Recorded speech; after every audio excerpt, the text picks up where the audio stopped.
ಜಪಾನ್ನಲ್ಲಿ ಅವಿವಾಹಿತ ಯುವಕರಿಗೆ dating application subsidy.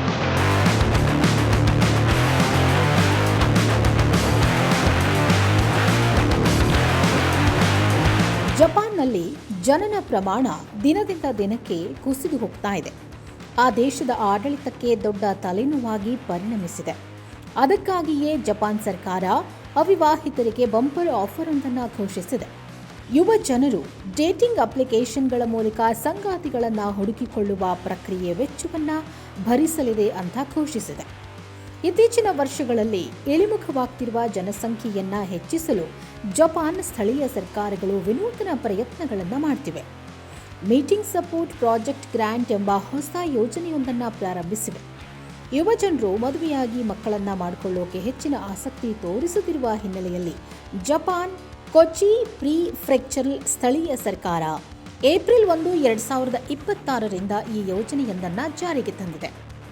ಜಪಾನ್ನಲ್ಲಿ ತೀವ್ರ ಜನಸಂಖ್ಯಾ ಕುಸಿತ ತಡೆಯುವುದಕ್ಕೆ ಸ್ಥಳೀಯ ಸರ್ಕಾರಗಳು ಯುವ ಜನರಿಗೆ ಡೇಟಿಂಗ್ ಅಪ್ಲಿಕೇಶನ್ ಸಬ್ಸಿಡಿಗಳನ್ನು ಒದಗಿಸ್ತಾ ಇವೆ. ಈ ಯೋಜನೆಗಳ ಉದ್ದೇಶ ಯುವ ಜನರು ತ್ವರಿತವಾಗಿ ಮದುವೆಯಾಗಿ ಮಕ್ಕಳನ್ನು ಹೊಂದಲು ಪ್ರೋತ್ಸಾಹಿಸುವುದಾಗಿದೆ. 20 ರಿಂದ 39 ವರ್ಷದೊಳಗಿನ ಅವಿವಾಹಿತ ಯುವಕರಿಗೆ ಮಾತ್ರ ಈ ಸೌಲಭ್ಯವನ್ನು ಒದಗಿಸಲಾಗುತ್ತಿದೆ. ಟ್ಯಾಪಲ್ನಂತಹ ಮಾನ್ಯತೆ ಪಡೆದ ಮ್ಯಾಚ್ ಮೇಕಿಂಗ್ ಅಪ್ಲಿಕೇಶನ್ ಬಳಸುವ ವೆಚ್ಚದಲ್ಲಿ ಸರ್ಕಾರ 20,000 ಯೆನ್ಗಳವರೆಗೆ ಮರುಪಾವತಿ ಮಾಡುತ್ತೆ.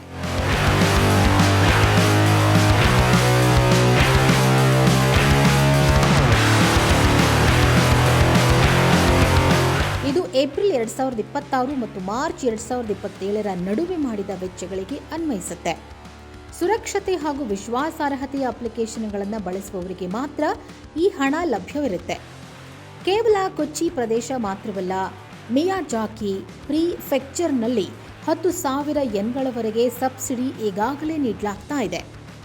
ಜಪಾನಿನ ರಾಜಧಾನಿ ಟೋಕಿಯೋದಲ್ಲಿ ಕೆಲಸ ಜೀವನ ಸಮತೋಲನ ಸುಧಾರಿಸಲು ಉದ್ಯೋಗಿಗಳಿಗೆ ವಾರದಲ್ಲಿ 4 ದಿನ ಕೆಲಸ ನಿಗದಿ ಮಾಡಲಾಗಿದೆ.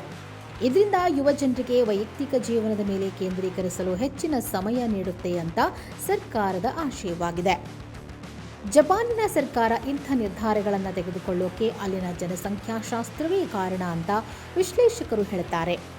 2024ರಲ್ಲಿ ಜಪಾನ್ ಜನಸಂಖ್ಯೆ ದಾಖಲೆಯ 9,08,574ರಷ್ಟು ಕಡಿಮೆಯಾಗಿದೆ. ಕಳೆದ ವರ್ಷ ಸುಮಾರು 16 ಲಕ್ಷ ಮಂದಿ ಜನರು ಸಾವನ್ನಪ್ಪಿದ್ರು. ಆದರೆ ಜನಿಸಿದ್ದು ಕೇವಲ 6,86,061 ಮಂದಿ ಮಾತ್ರ. ಇದರರ್ಥ ಜನನಗಳಿಗಿಂತ ಸಾವುಗಳು 2 ಪಟ್ಟು ಹೆಚ್ಚು ಎಂದು. ಒಂದು ಸಮೀಕ್ಷೆಯ ಪ್ರಕಾರ 39 ವರ್ಷಕ್ಕಿಂತ ಕಡಿಮೆ ವಯಸ್ಸಿನ ವಿವಾಹದ 4 ಜನರಲ್ಲಿ ಒಬ್ಬರು ಆನ್ಲೈನ್ ಡೇಟಿಂಗ್ ಮೂಲಕ ತಮ್ಮ ಸಂಗಾತಿಯನ್ನು ಭೇಟಿಯಾಗಿದ್ದಾರೆ. ಹಾಗಾಗಿ ಸರ್ಕಾರ ಈ ಮಾರ್ಗವನ್ನು ಆರಿಸಿಕೊಂಡಿದೆ.